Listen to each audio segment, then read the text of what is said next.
Hasan Gündüz'ün ilk cenaze yerindeyken müracaat ettiğimiz takdirde dilekçemizi verdik. Güvenlik tedbiriyle geleceğiz dediler.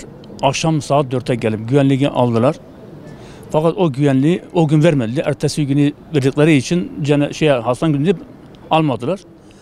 Avukata bildirdik. Avukata savcılığa bildirdikten sonra o gün gelen haberde son günü aldılar. Son günde sabah 9'a gelecek dediler. Saat 9.30'da geldi. Ali kelepçeli güvenlik altına taraf korunun altında.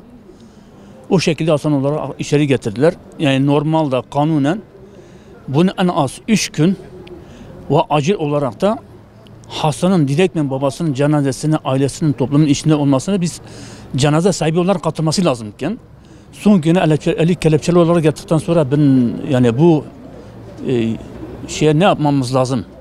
Hasan abinin suçu Kur'an dersi vererek camide yakalandılar.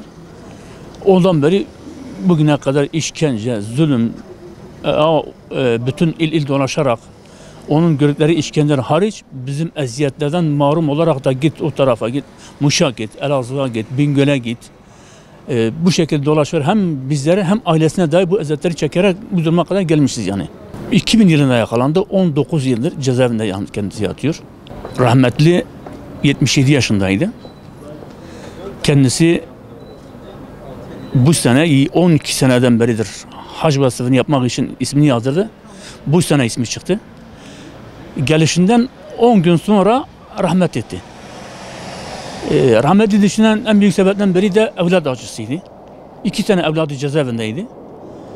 Bir tanesi 25 yıllık cezaevinden sonra tahliye oldu. İkincisi 19 yıllık daha da cezaevinde. O acıyla, işkenceyle, işte o hasretle beraber kendisine mezara gömdü yani.